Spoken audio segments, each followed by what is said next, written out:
Michael, yeah, just some reflections from Stoke. I mean, was it frustrating in the changing room afterwards? I think it just shows the position with the boys that put themselves in. That you know, there's a sense of a little bit of frustration. We've drawn a game at home that we were hoping to win. But yeah, it's a compliment to the boys really of the run that they've had and how well they've played. That we're in a position now to be a little bit see that as a little bit of a setback in terms of wanting to win games. But at the same point, I think it's a great position to be in. That we are a little bit disappointed and we know we can probably play a little bit better. But that's football. You know, it's not being hard on the lads. I think they give everything that they had, and that's why I keep saying from week to week about being patient and being calm, because football throws things up and it's not flicking a switch about performances, and you can't always be flying at your total best. And you know, we've been fine last couple of days training. The boys have been back in good mood. Look forward to the game Saturday. You'd had those 7 wins on the trot at home, hadn't you? You said there sort of the disappointment. How have you dealt with that in the last couple of days? Fine. It's only a game, so nothing's changed from before that game. Believe the utmost in the players. You know, it's one of them things. You know, if we don't get carried away with the wins, we don't get, you know, beat ourselves up. Certainly when we draw against a very good team. So we're just looking forward to the next game now. The fans were a bit restless at times, weren't they? And you kind of spoke about that afterwards. Is that? I guess you haven't really had that since you've come in, have you? Was it kind of a new experience for you in that sense? No, particularly. I think it's just a case of the boys, as I said, playing well for a period of time now and winning games, and it's just a case of not taking it for granted. I think is for everybody, us as included as a group and as players, and it's great to be in a position, like I said, to know that you've got the firepower and the possibilities of playing well and winning games.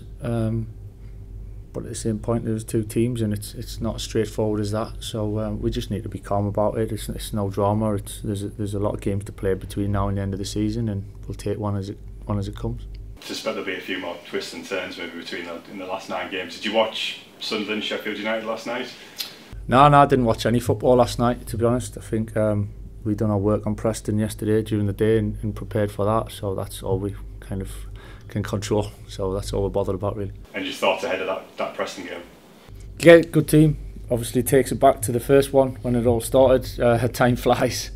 Time flies when you're having fun, and yeah, a very good team, well organised. Again, really well coached and hard to break down. So they've definitely got threats, and it's a tough game for us. It's a new challenge for us, and we're looking forward to it. But an exciting last run in now, last 9 games. How are you feeling ahead of it? I'm looking forward to Saturday. Yeah. Cheers. Great. We obviously talked there about, you know, quotation marks, disappointment of Tuesday night, but you know, with Preston being the team that you play on Saturday, and that reflection of, you know, that first game, a deep deal. I mean, so much must have changed behind the scenes as it has in the standings as well in that period. I would say loads has changed behind the scenes. I think from when I came in, I think I found a really good group of players, a good group of people, willing to learn and listen and improve and work hard for each other, and that's the same as it was then. It's definitely the same now, and results are results. We can control them to a certain extent. Sometimes you can't always, for the life of trying your best. It just doesn't sometimes come together, and that's football. But I wouldn't say it's changed dramatically behind the scenes. I think there's a lot more probably confidence and a bit more belief around the place in terms of the players, but that's manageable. That's fine. You know, that's what we want. We want the players to feel good and feel that they can be at their best, and you know, that's the work we do all the time to try and get them in that position.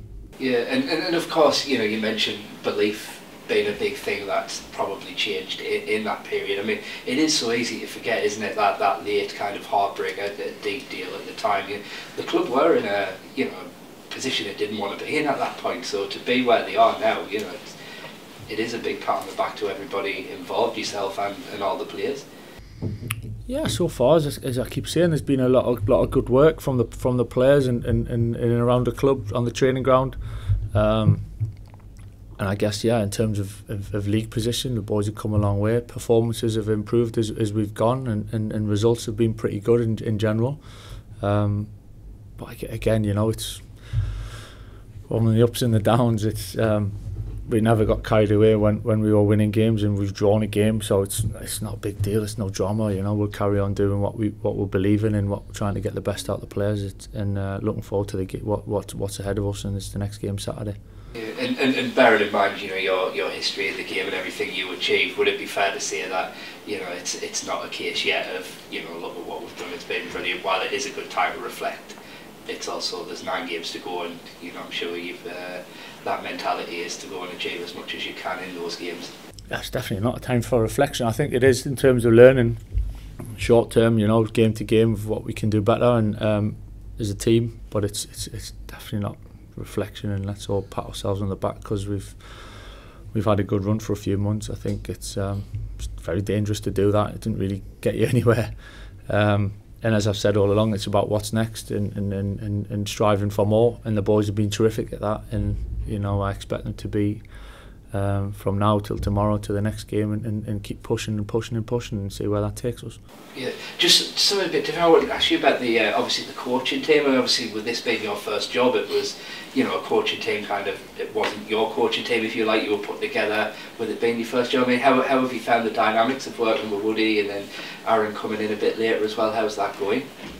Yeah, I have to say that the office, the coaches, the staff that we have behind the scenes are fantastic. But obviously, Grant and Fetz, I know Fetz from United as a goalkeeping coach. I've played against Grant many times, and knowing Woody and Danksy and different personalities that see the games a little bit different. But it's such a fine balance between bringing people together who see the game a little bit different with their own eyes. I think I've spoken about before. We can all watch a game of football and for a 30-second clip and look for something and see something totally different, and we've got a real good balance about all seeing something a little bit different, but not kind of colliding, and it kind of fits, you know, and we trust our eyes, and in terms of personalities and work ethic and wanting to do better and giving everything we have. I think that the balance and the blend and the dynamic of the coaching staff is, I couldn't ask for any more. I'm absolutely delighted with it. Yeah, you seem you know, during games in particular, you're in communication with, you know, Woody and Aaron. I think Grant usually like sits up the top of the analyst, doesn't he, and has a kind of different view of the game.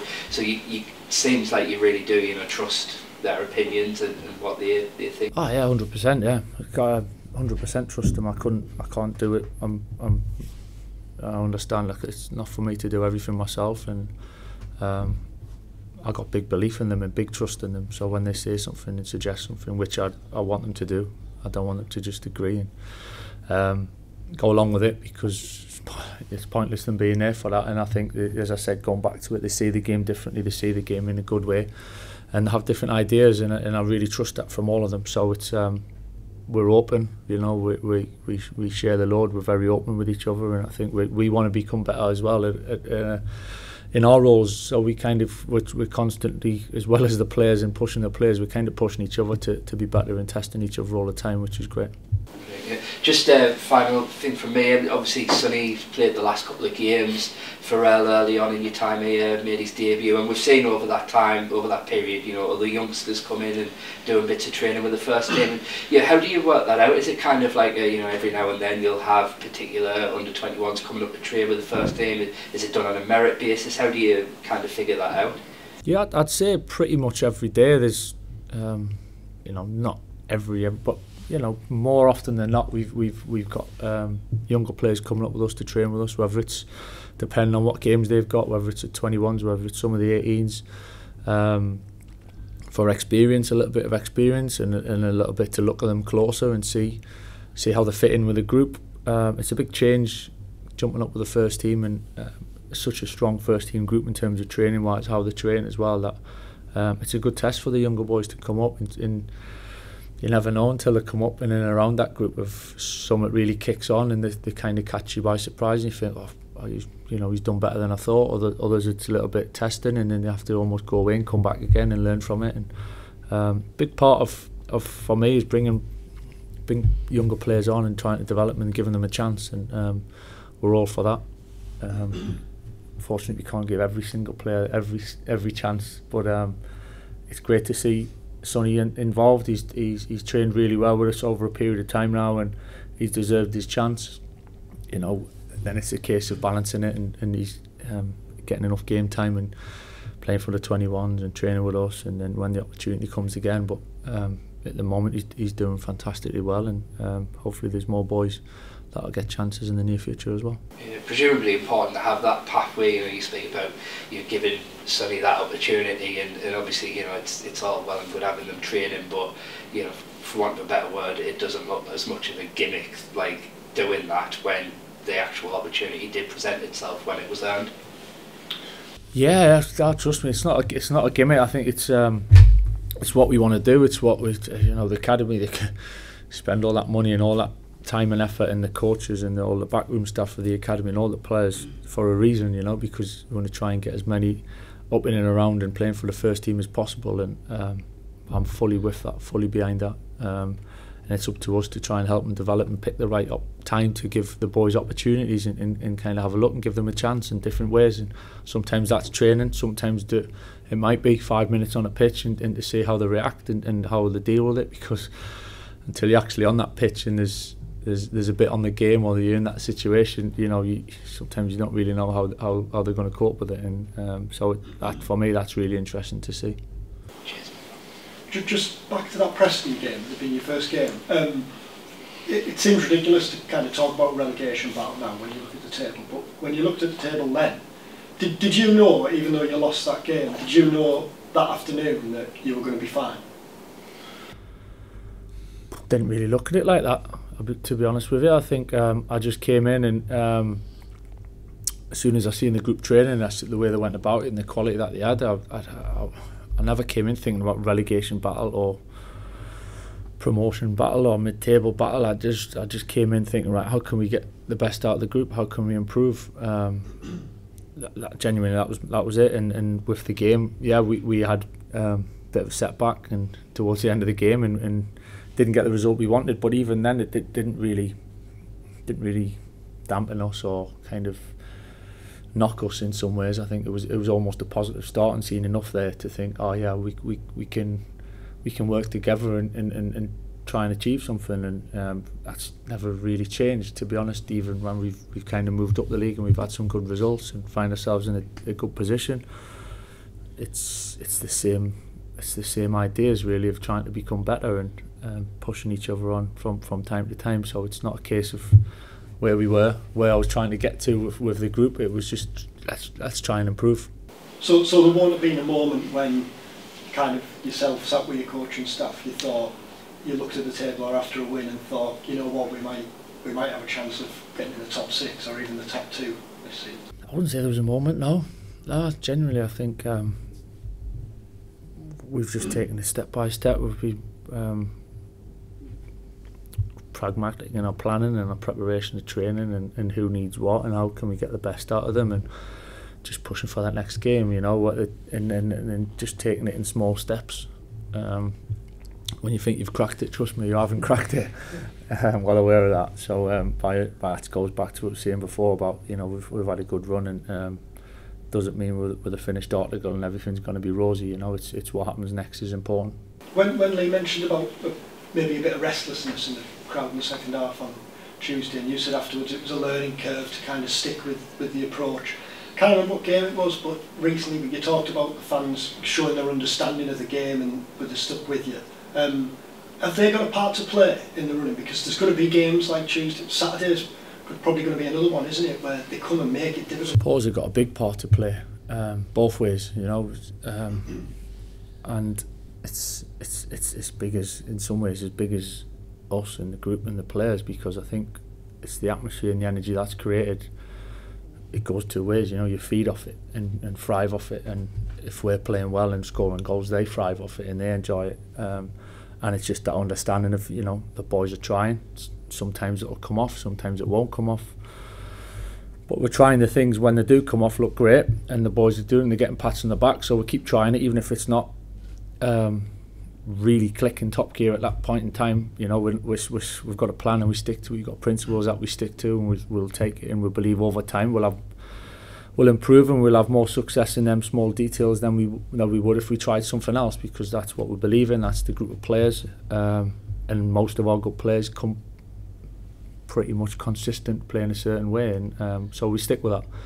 Some will see it in tough moments, some will see it as more pressurised moments, but for us it's just another moment, and we just got to be calm, trust and belief is what I say to the players a lot, and that's tested when it maybe doesn't come as easy, you know, and but that's the trust and the belief between me and the players, which is, I've got the utmost in that. And then obviously there's that relationship with the players and the supporters, and they've been incredible since I came in the numbers and the support and the noise and travelling, and you know, and we'll go on a journey, and the bond's really strong, and I'm sure they understand. They don't need me to tell me their support and getting behind the players and being positive has a massive impact, and is a huge help. And when it does get a little bit that's when we need them even more. And it takes courage, doesn't it, for the players to, you know, someone like Hayden Hackney, for example, a kid who was playing in League Two in front of nobody this time last year, and now big crowds, big occasion, big stage, big expectations. It